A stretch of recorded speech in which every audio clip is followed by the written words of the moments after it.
Hi, everybody. I'm Rachel Donadio. I'm the Curator of Cultural Programs here at the American Library in Paris. We're going to get started shortly. We're running a little bit late. There's some traffic snafus, and Éric de Chassey is on his way. So I'm here. I'm very delighted to introduce Debra Bricker Balken, who'll be speaking this evening with Éric about the exhibition Americans in Paris. How many of you have been to the American Library in Paris before? All right. Well, welcome to the newcomers and welcome back to the non-newcomers. We are the largest English language lending library on the English continent. We are an independent nonprofit organization. We've been around for more than 100 years. And one of our themes this year for programming is ways of seeing, connections between writing and visual art and unique perspectives. So it's particularly exciting to have Debra here this evening to talk about this exhibit. I will introduce the speakers, even though one speaker is on his way, and then Debra's going to talk a little bit about the show. They'll talk for about 45 minutes and then we'll open it up to questions from you. Debra Bricker Balken is an award-winning independent curator, scholar, and writer who has assembled numerous exhibitions on subjects relating to the American modernism and contemporary art for major museums internationally. Her recent publications include Arthur Dove, a catalogue raisonné of paintings and things, Harold Rosenberg, A Critic's Life, Alex Katz, Collaborations with Poets, and Americans in Paris, Artists Working in Postwar France 1946 to 1962, for which she has served as lead curator and lead essayist of the accompanying publication, which, by the way, was on the shortlist of the American Library in Paris Book Award the other year. Hello, Éric. Welcome. Hi. I'm holding your microphone, but I'll give it to you in a minute. Welcome, welcome. And here, and on cue, Éric de Chassey, art historian, has been director of the French National Institute for Art History since 2016 and professor of contemporary art history at the ENS de Lyon since 2012. He is honorary director of the Académies de France in Rome, Villa Médicis, which he directed for 6 years. He has published in French, English, Italian, German, Spanish, Portuguese, and Polish articles, essays, catalogs, and books on art. He has also curated some 40 exhibitions. Since 2022, he has chaired RIHA, leading its project to compile a history of the visual arts in Europe. So please join me in giving them a big round of applause.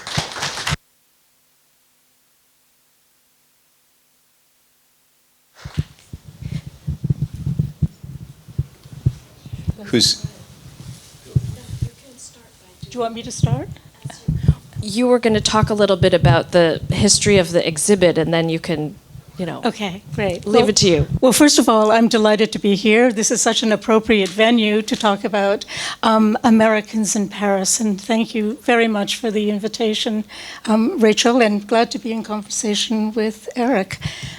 So the exhibition stemmed from a number of conversations as well as pre-existing projects. And in the around 2017, I had just opened a retrospective exhibition of Mark Tobey, a mid-century American artist's work at the Peggy Guggenheim collection in Venice. And during the course of my research for that exhibition, I was struck by the number of artists, including Tobey, who had spent time in Paris from 1946 to 1962, the time frame of the exhibition.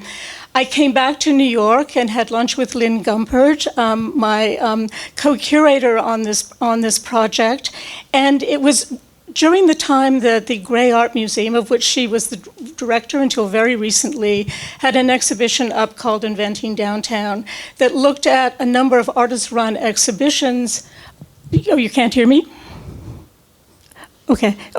Artist-run exhibitions in downtown Manhattan, on 10th Street. And as we walked around the exhibition, we again just started to enumerate the number of figures in that project who had also had spent time in Paris. And I'm thinking of figures like Al Held, Ed Clark, and Saul Romano.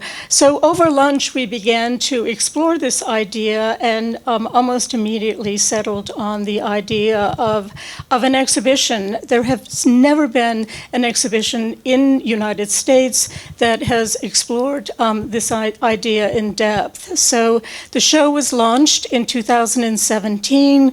We had a team of graduate interns, curatorial assistants from the Institute of Fine Arts at NYU who worked under our direction. The show was derailed by COVID, as well as by the Gray's move to its new location on Cooper Square, but we brought out the exhibition catalog a little early because our research was very well advanced and along, and we thought that it would be a good advance advertisement for the project when it eventually opened in New York last March 1st of 24, and then subsequently traveled to the Addison Gallery of American Art, which is north of Boston. Thank you. Unfortunately, I wasn't able to see the exhibition, but I saw the catalog, and the catalog is really amazing. I'm sorry to have been late. This is kind of American-French conundrum or something like that, I don't know. But yes, the exhibition was, the catalog, and I suppose the exhibition was important because it was, for the first time on a large scale, really exploring the subject, which has been dealt with for a long time, but only partially. And it was momentous also because it's at a time when the question of circulation of artists, of re-evaluation of artists who were active in periods where they've been overshadowed by better-known artists became more important. And I think that what's interesting is the way that it proves that there are still things to be done on this interaction between French and US art or artists. In the post-war period, we think we know nearly everything. We've been told that some women were forgotten, and it's partially true. We've been told that some African-American artists have been forgotten from that period, but it's not only that. What we see through this project is the incredible richness of exchanges that went on between the US and France. And specifically for the project, the very large number of US artists who settled or passed through Paris in the post-war, and of course, maybe to start things a bit more precisely, the general narrative of art history is that the capital of modern art was transferred from Paris to New York during the war. So what is the point of American artists to come to Paris when New York is the new place? And maybe we can discuss that a bit. And I'll start to say that maybe so many American artists came to Paris after the war, either because they were so provincial that they didn't know what was happening in New York, or they were so ambitious that they knew that there was no room for them in New York, and it was better to come to a secondary city where they could fully develop. And maybe Paris was the good place for a lot of American artists because it had a certain past, but the contemporary art scene was not that interesting to them, although the exhibition and the book show that there are more connections that have been acknowledged heretofore. Right. So the show opens in 1946 and ends in 1962, and part of our reasoning for opening the exhibition in 46 was in 1942 the GI Bill was implemented in the United States a year before the end of World War II, and there were a number of American artists who had applied for GI benefits. They were discouraged from coming to Paris until 1946, however, because there was still severe rationing, and the American Embassy and the Veterans Administration here did not want to prolong their suffering, since many of these figures, had actually been engaged in active combat. So it opens in 1946, and it opens with figures such as Herbert Gentry, Kenneth Nolan, Ellsworth Kelly, Jack Youngerman, and will travel through the 50s. These American artists actually sought out Paris not only because of its great historical past, its great collections of art history, of art historical objects, but primarily because, unlike the United States, the GI could come to Paris and immediately enroll in an atelier or in an art school, like the École des Beaux-Arts. So they just had to show up. They were given $75 a month, which was a very, very handsome sum to live on, an additional $25 a month for books, plus their tuition, and $25 on top of that if they were traveling with a spouse. So they would enroll in places like the École des Beaux-Arts, the Grand Chaumière, as well as independent ateliers that were founded by Ferdinand Léger and Asa Zadkine. When the GIs got here, some of them had already attended American universities for undergraduate degrees, or art schools like the School of the Art Institute of Chicago or the Museum of Fine Arts School in Boston. So they already had some degree of training, and for the most part, these GIs had an extremely negative reaction to the pedagogy in the schools here. They felt that it was backwards, that they were still using the figure as a model to train artists, or that they were still looking retrospectively back at moments like Cubism. That, in short, the training was not what they had experienced abroad. So, in New York. So they did not attend these classes. They would simply show up to get their documents stamped. They would go back to their studios, which were for the most part their hotel rooms, and they would congregate in the evenings at various cafes. Yeah, and well, the thing is that you have a great diversity of patterns in the kind of lives or mingling with other artists that happened. You have some artists who basically remained with Americans only, Right. didn't mingle, and actually could spend a long time in Paris and not speak maybe not any French, but not much. And I've known some of them much later in the 80s or 90s. You had people who regrouped over aesthetic affinities. And the groups could be very international. For example, you mentioned Ellsworth Kelly.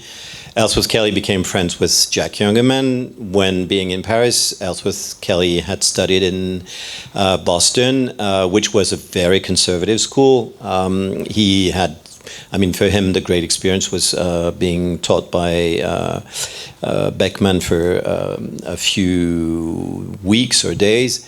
Then he was really uninterested in what was happening at the Beaux-Arts at the time. Hopefully it has changed. And there he met Jack Youngerman, and the two of them very quickly became friends with other international artists. South African, Xavier Naudet, for instance. French, François Morellet, a bit later. They traveled. Paris was also considered was a very convenient hub. So Kelly would go from Paris to Zurich to see Max Biel. and Richard Paul Lose, abstract artist from Switzerland and Germany.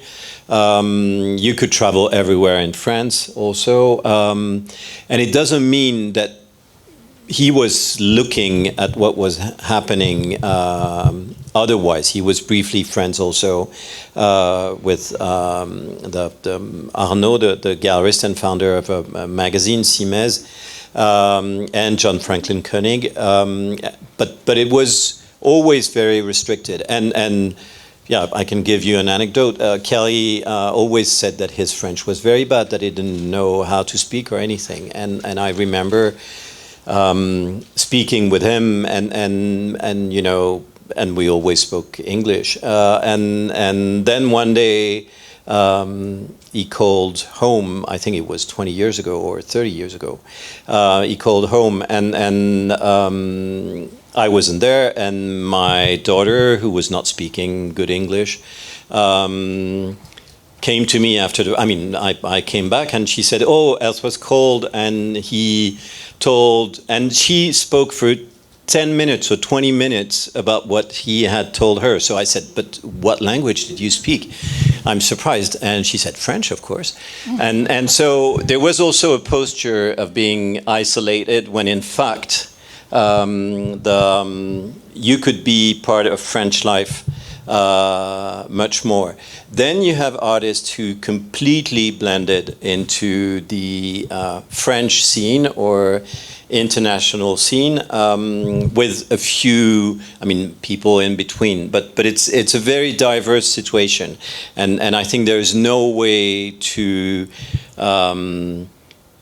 sort of reduce the situation in the situations in just one. You had also some artists, and I think it's meaningful today, who came also for political reason, because it was much, much freer at the time in France.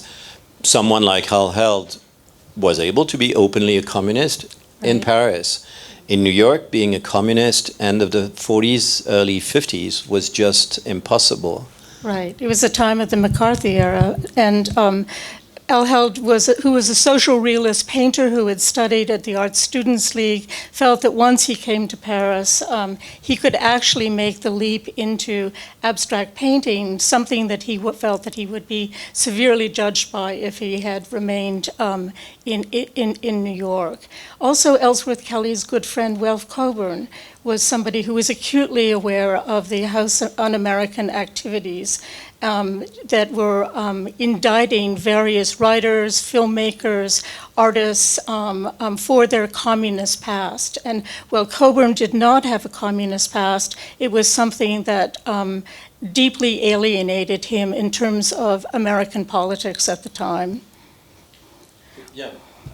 I think, of course, the grass is always greener in other countries, but there was the idea on many young American artists that Paris was a city of freedom.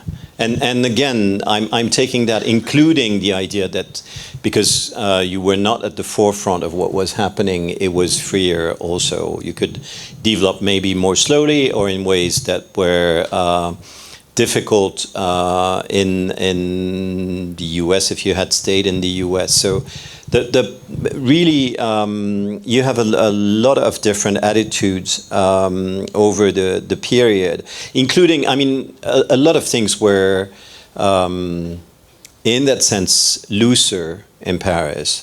Maybe there's the French looseness, I don't know. But it does play a role, when you're a student or when you're pretty young, being in an environment where you have cafe lives and all that kind of thing. Or for someone like, some of the artists we just named, the fact that they were gay, it was much, much, much, much easier in Paris, right.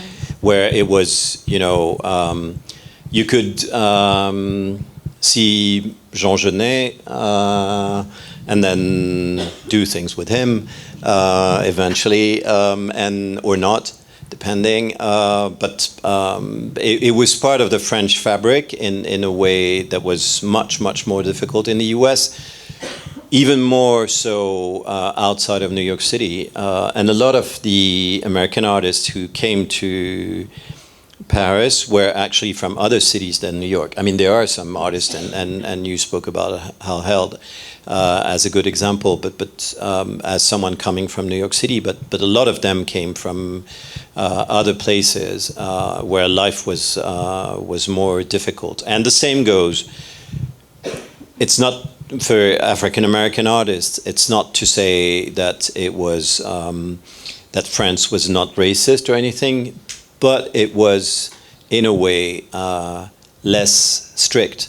So if you were someone like Buford Delaney, coming both gay and African American, it was much better to live in Paris than to live in New York at the time. Right. Which doesn't mean that artistically it was easier. Right. Or someone especially who was one of the discoveries for the exhibition, a Japanese-American artist by the name of Shinkichi Tajiri, whose family was actually interned in a relocation camp outside of Los Angeles as of the 1942, I believe. And the only way that Tajiri, who was 18 at the time, could get out of the camps was to enlist in the army. And he was immediately deployed to the front in Italy. He was wounded. He was then transported to an American hospital outside of Paris, and then applied for his GI benefits, goes home and enrolls at the Art Institute of Chicago, the School of the Art Institute of Chicago, where he was subjected to extraordinary racism. So he returns to France, and he will never return to the United States again. One of the thing is that I mean, you should not underestimate the fact that at the time in the US, except for very reactionary art critic who basically lost the battle in the late 1930s, great modern artists were European and not American. So coming to Paris was natural. You wouldn't go to Germany, for instance. I mean, I spoke about Max Beckmann coming to the US, or you can, if you were interested in Bauhaus tradition, then you had the people like Molinocz who went to Chicago, but Kandinsky fled Germany to come to Paris. So coming to Paris was pretty natural in that sense if you wanted to have a connection with the immediate past of great artists. A lot of it was, I think, also in a way made easier by the fact that in New York it was even more important than in other cities. But American museums started buying European artists, those European artists, pretty early, much earlier than French museums, by the way. So you had the great historical collections of Picasso, Matisse, Léger in the US, New York, Philadelphia, Boston, or the West Coast, San Francisco in particular. And then you could travel to Paris to connect with those figures, directly or not. Some of them met Picasso or Léger. Matisse was a bit too old. But they also went to see the places where they were working, I don't know, go to Vence in the south of France to see the chapel that Matisse was building. And at the same time, they could be inspired by that aspect with a kind of distance that was possible.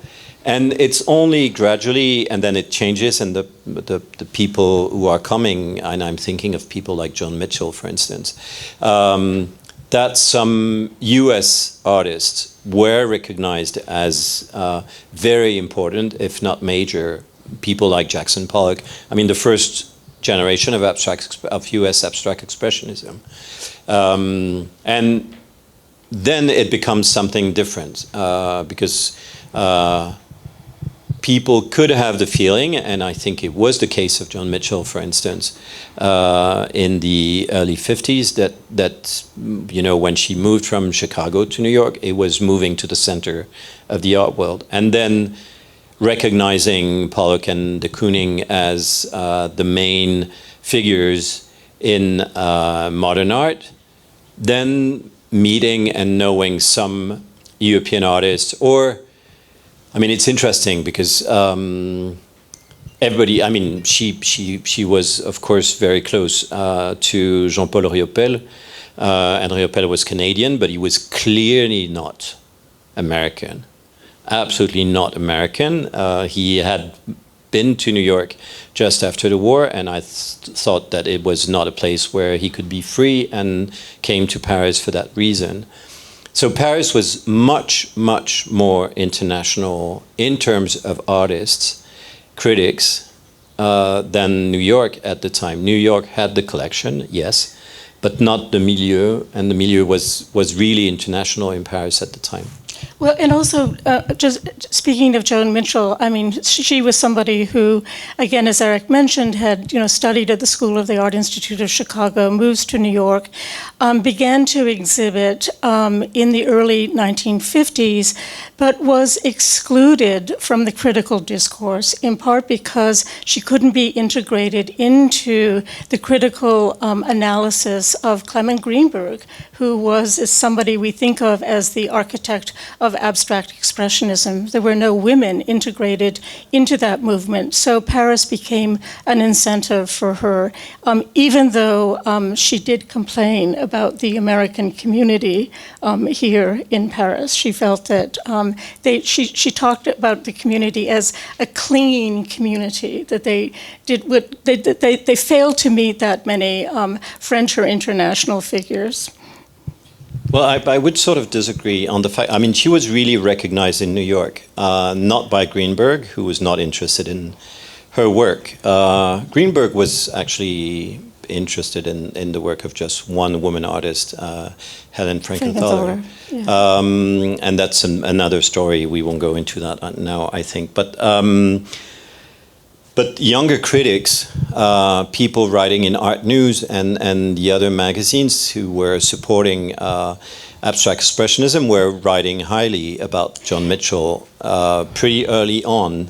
So I don't think she was ignored. I think she... But she wasn't integrated into some of the major exhibitions that were being developed in New York at the time. And I think that one of her primary early advocates is a critic that she meets here in France, an American critic by the name of John Ashbery, who was an art critic for the International Herald Tribune, as well as for Art News. He was the correspondent for Art News for almost a 10-year period before he will return to the States in 1965. Yeah.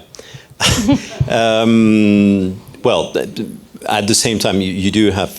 She had good exhibitions and all that. I think she had been to Paris right after the war. I liked Paris. Yes, in 1948 she comes. And complained about how grim Paris was in 1948. She said that it was really still completely in the war, and that it was looking like a bombed city and everything.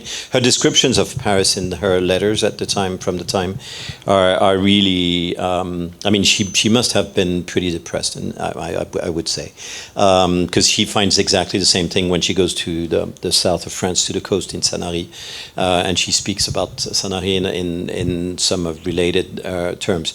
But then when she comes back, she finds an environment which is very international and very related to very American-centered, around a French critic, Georges Dutuit, who is also the son-in-law of Matisse. So there's a connection, even though the two didn't go well at all. And Dutuit's secretary is Pierre Schneider, who had been in the US during the Second World War. Dutuit was in the US also during the Second World War, and around them there's a group of artists. There's also an American philosopher who's part of the group, and there are a group of artists who are Americans, like Sam Francis, Joan Mitchell, Norman Bloom, Shirley Goldfarb a little bit at one point, but you have also Dutch artists, Bram van Velde and Ger van Velde. They are close before his death with Nicolas de Staël in Paris. They all speak English. They meet not very far from here on Rue du Dragon in a cafe. And there is a group of people, and Riopelle is also part of this group, so Canadian, French-Canadian. And Mitchell enters the group. And I mean, in a way, and I'm saying that knowing that I'm contrary to some of the historiography, what I find quite striking is the fact that she's much better treated in the US at the beginning than in Paris. In Paris, she's considered the girl, or one of the girls, of Riopelle, and therefore, really, for a while, is really on the side. And it took her more time to get her own position, and then to become one of the most important, and I'm saying it on purpose, French artist.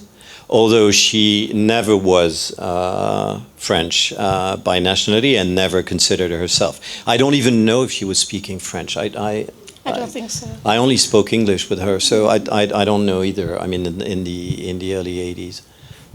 But it's, you know, I mean, that's the kind of thing. And she stayed for a very typical reason first, which was she was in love with a guy who was living in Paris. So it was good to stay. Then she could work. Slowly, she established through kind of partnership between American and French dealers, a good gallery representation, then became friends. This is something, I mean, I wrote a little bit about that, but it's still to be studied. She became very close to a Hungarian artist living in Paris, Simon Taille, in the late 50s and early 60s. And saying that, what I'm saying, which is really important, I've said it already several times, but I really want to emphasize that, was how international Paris was at the time, with the complete paradox that French art critics, I mean, most of them, not Dutry that I just spoke about, or not Edouard Jaguin in another, French art critics, and above all, French institutions were extremely chauvinistic.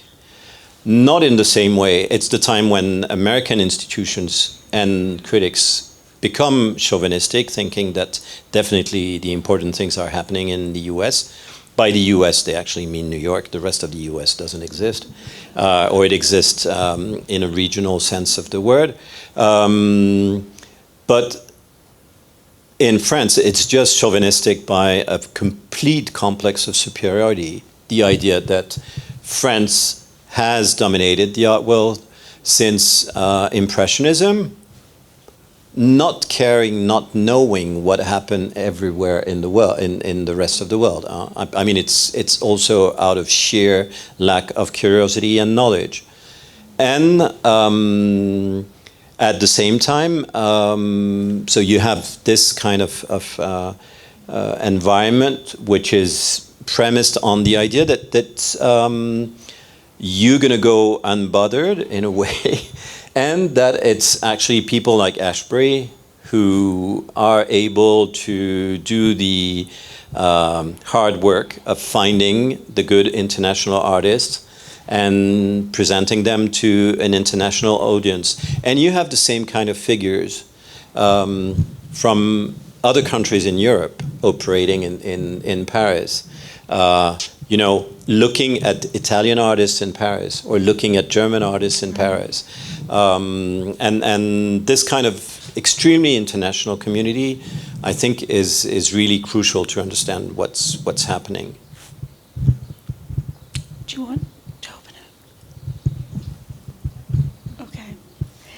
Yes, I mean, but I also think that whatever hostility the American artists felt that they encountered in their interactions with French artists, that there were a number of very supportive French critics who supported their work. Not only Dutuit, but I'm also thinking about Michel Tapier, who was somebody who pretty much put Sam Francis on the map in Paris in terms of supporting him through exhibition programs at various galleries throughout the city. He also wrote about Mark Tobey, integrated him into these projects alongside of Claire Falkenstein and artists such as Paul Jenkins. And that was something that jumped out for me when I was working on this project, was this kind of advocacy that they had from some, not all, French critics. Well, Tapier is a very interesting figure, and I will go through a detour. First thing, the first person in France who's really interested in American artists and younger American artists is not an art critic, it's an artist. It's Georges Mathieu. Right. And Mathieu discovers American artists in the 47, 48, at the time he's working for a transatlantic line. And that's why I'm showing right now in the Mathieu exhibition that's at the Hôtel de la Monnaie in the first room. You have a small painting by Jackson Pollock from 1948, because he had the project in 47. I mean, he said 47, I think it's 48 actually, to show Pollock, de Kooning, and those people in Paris alongside French artists. It didn't work out. Finally, he only shows American artists living in Paris from previous generation. John Russell, in particular, had been living in Paris since the 1910s. But he is the first one to recognize that something is really happening on the other side of the Atlantic, and he doesn't care about bringing people over. What he wants is to build. At the time, before becoming extremely individualistic, he wants to build a kind of network, a loose network, international network of what I would call abstract expressionism, international abstract expressionism. He calls it abstraction lyrique, but that's fine. And one of the mastheads is Vols, who's actually born in Germany but no longer a German citizen at the time. And Mathieu became friends with Tapier, with Vols and Tapier in 46, 47. And he started speaking to Tapier about American artists. Tapier, contrary to Dutuit, I think Dutuit was really someone who considered aesthetic questions first and foremost, and wasn't. He was later a theoretician, but he didn't have a plan, a master plan about controlling the art world like Tapier had, just like Greenberg on the other side of the Atlantic. Dutuit wanted people who admired Matisse to be around him. And there's this story. I mean, to give you an idea, Norman Bloom, who's very related to Sam Francis stylistically, once told me that one day he was walking in the streets with Sam Francis and Georges Dutuit and Pierre Schneider, and he stopped. He paused in the street in Saint-Germain to look at a gallery window and looked at a painting by Picasso. And the other ones then took him by the hand and started really giving him a rough time, because he had done the unthinkable, which was looking at Picasso, when he should have only looked at Matisse.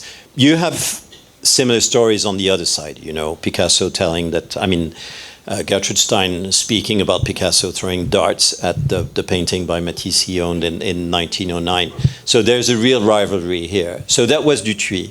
And Sam Francis was championed by Dutuit and by Tapier at the same time. Tapier had an obsession. He understood that there was this rivalry between Paris and New York was really brewing up.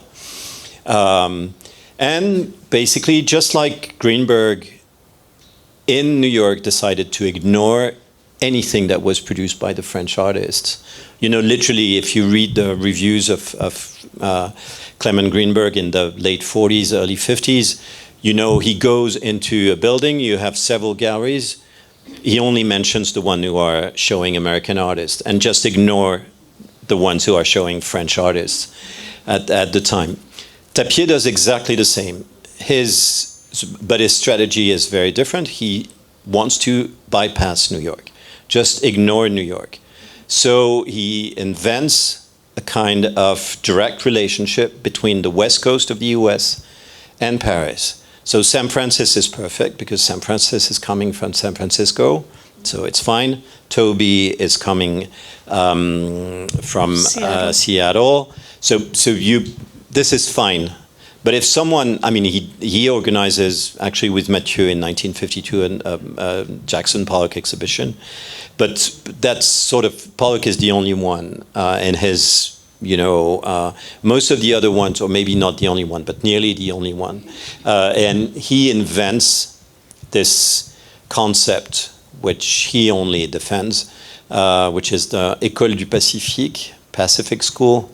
And Pacific School is basically artists from Japan, West Coast US, and Paris. I don't know why Paris is in the Pacific School, but it works for him, or artists who have transferred into Paris. And the problem with him is that he's a good exhibition maker, but his conceptual framework is incredibly difficult to follow. He's a very, very, very, very bad writer, and extremely pretentious in terms of writing poetry critic.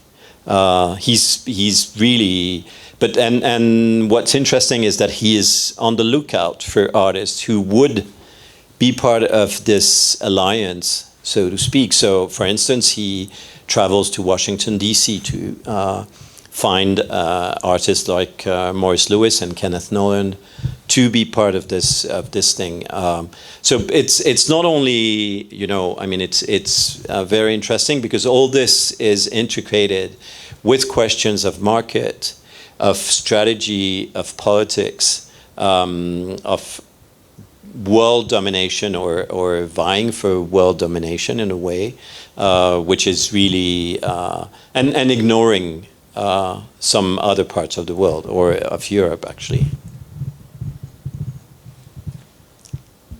Should we open it up to, give them a big round of applause, and then open it up to questions from the audience? I'd love to ask a question before we pass around the mic. Debra, this is a really terrific catalog for those of us who, alas, didn't see the exhibit. It's not just a coffee table book, it's a real cultural history. And I wonder, in putting together the exhibition and putting together the checklist, what were some of the surprises, revelations, reevaluations? What did you learn and what did you find in putting this all together? A couple highlights. Well, first of all, I should just say that in the course of our research, we discovered that there were over 400 American GIs who came to study in Paris after 1946. Between 1946 and 1956, 56 is the year in which the GI Bill is disbanded. So it became an enormous challenge for us just to determine who would make the cut, who would make it into the exhibition. We decided to focus on 25 artists in what we called the main section of the exhibition, and those were artists who had made a commitment to live in Paris for more than a year. So some actually lived for almost a decade in Paris before they would return. A lot would have to return in 1956 when their GI benefits ran out. So, but we didn't want to ignore a lot of these other really fascinating figures. the main section of the exhibition was devoted to, again, 25 figures, and we had 3 to 4 works by each artist in that section. And then we had what we called the salon section, where we included other figures who had not lived here for a long period of time, but for whom Paris had become a generative experience. And we juxtaposed their work alongside of some of their French peers, like Mathieu, like Soulage, like Michaud, and others. So that was an extraordinary, just to find how many American artists, again, gravitated towards this city post-war was a major revelation. Question?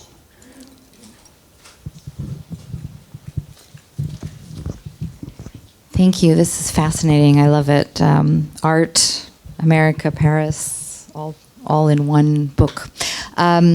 I was wondering, what was the reaction to the exposition? In New York? Yeah. Extraordinarily positive. I mean, it generated reviews in every mass media publication in New York City, as well as specialized art publications. The attendance was phenomenal. We were enormously gratified. And I'll follow up. What do you think accounted for that success? For the success of the show? I think some of the figures who appear, some of the names that we've mentioned, like Ellsworth Kelly, Sam Francis, Ed Clark, Buford Delaney, Joan Mitchell. I think that was part of the draw. But I think that in some ways, constructing an exhibition around figures who had studied abroad was an enormously sexy concept. Indeed. Another question. Does somebody else have another question?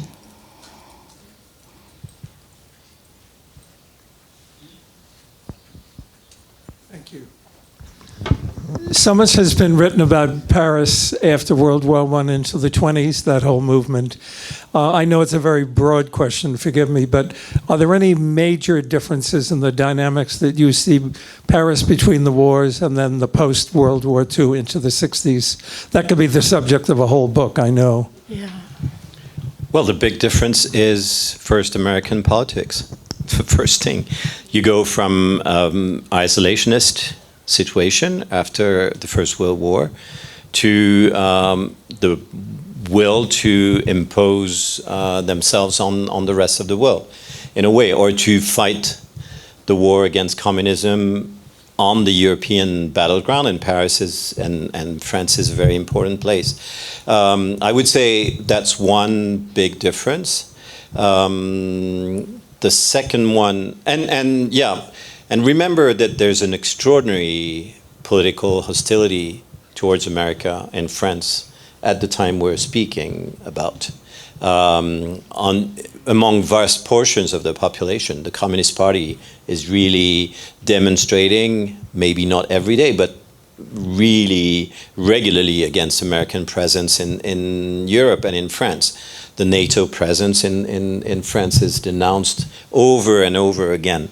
The second big difference, I think, is the fact that after the First World War, America doesn't count on the international art scene except for its collections. I mean, for new museums, MoMA in 1929, the Guggenheim and Curating collection that ends up in Philadelphia. But no American artist is seen, looked at outside of the US. I mean, people like Hopper or Benton are completely ignored. And Hopper came to Paris in Well, I should also say figures associated with the Stieglitz circle like Arthur Dove and Marston Hartley and John Marin, who actually had spent time in Paris. But no one know them. Yeah, they were completely ignored. So that's a completely different situation in that sense. I do think that for American coming in Paris after the First World War, it's either a question of, I don't know, kind of freedom, and I'm thinking especially about African-American artists like Romar Bearden coming to Paris at the time, it's completely different for them. But what's at stake is absolutely not the same thing, and the money situation is not the same either. You know, I mean, what you were saying about living in Paris with $75 is a lot at the time compared to what the cost of living was in Paris. So they were able to have very nice lives. And compared to their French or European counterparts living in Paris, it was completely different. After the First World War, I think the situation was more even in that sense. I don't know. I mean, I don't know the details exactly. But anyway, I mean, you know, there's a long strand of American artists working in Paris anyway. You start with, I don't know, Kathleen in the 1830s. And then you can roll on the list of important American artists who at one point or another come to Paris. The situation after the war, and especially in the mid-50s, becomes completely different because then the market, and not only museum scene, is in New York. The market is favoring American artists. So for an American artist to come at that time, I mean after 1955, is a bit different. And it has to have other motivations than being at the center of the world. And I should say, too, that many of the figures return not only because their GI benefits have worn out by 1956, but because these artists are acutely aware that New York has emerged as a cultural capital, and there is a burgeoning marketplace for their work that they did not experience in this country. I mean, Sam Francis was the only figure who really earned a living from his money, from his work while he lived here. And I mean, that goes a long way. You know, when I started being interested in the art world in the early 1980s, clearly, if you were interested in painting in Paris and in abstract painting in particular, Joan Mitchell was the most important artist. Everybody agreed. It was very, very clear. I mean, at least for people my generation, it was extremely clear. When I was in the US at the same time and spoke to friends in the art world in the US, they didn't know who she was, or they thought she was completely second-rate. And what I find really fascinating, that now the situation is much, much clearer and more and fairer, I would say. But I remember when she had a big retrospective at the Guggenheim, at the Whitney, excuse me, in the early 90s, if I'm correct, or mid. There's also 80s. One in the 70s too. No, but I'm speaking about the one in the 70s no one saw, basically. But it was widely reviewed. I know, but then people didn't really, you know, I mean, I don't know. She was not really that important. But when the show happened in maybe late 90s, I don't remember, I wrote a review of the show, but I don't remember when it was. The catalog nearly bypassed the fact that she had lived in France for such a long time. The idea was really that the necessity was to Americanize her. And she had lived all her life saying, I'm too French for the Americans and too American for the French. And so it was a bit difficult. But it's really interesting, and it's only several decades later that it's possible to have a really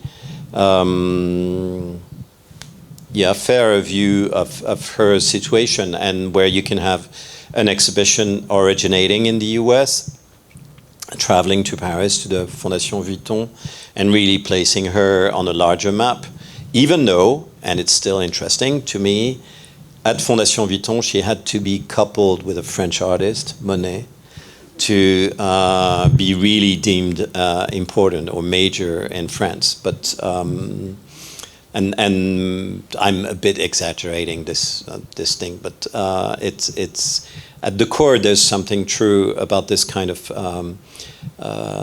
chauvinism works really both ways. in that sense. And fortunately, a lot of artists just don't care about that, you know. And what they care about is working, and then they care about how much money they can make. And because they have to live. Plus, it's a way to mark their importance, and usually they're pretty concerned about that. But and it's interesting that for Mitchell, for her, the importance was to be away from centers anyway. So even from Paris, she moved to go to Véteuil in Normandy because it was further away. She entertained a lot of people. She had a lot of friends coming. Ed Clark stayed for a long time at the studio, and younger artists, both American and French, were clearly working with her, being studio assistants, and she was coming to Paris for her openings. But she wanted to be away. All right, one more question. You had a question? Right? No, you? Hi, Deborah. Hi. This question is for you because Okay. I know you're the Mark Tobey expert. So I'm from Seattle, so I know a little bit about Mark Tobey, and I need you to refresh my memory. My understanding is he had a show at the Louvre. He did in 1962. So 61, And sorry. he was 60 years old when he came here, so he wasn't on the GI Bill. No, he right? wasn't on the GI Bill. No. So was he the only artist out of this group of artists that ever had a show that important in Paris? During at the Louvre? during this time period, yes. Yes. That's Yes. right. Okay. No, that was a major monument for Tobey. The following year, he will have a major retrospective at the Museum of Modern Art. Both of those projects will establish. Well, Tobey had already been established, actually. You know, he had shown at the Venice Biennale in 1958 alongside of Mark Rothko, and he is the first American artist after Whistler to receive the grand prize in painting. So Tobey enjoyed a fair amount of success from 1944, when he first starts to exhibit at the Marion Willard Gallery in New York, through the late 1960s, early 1970s. Yeah, he'll die in 1976. Yeah.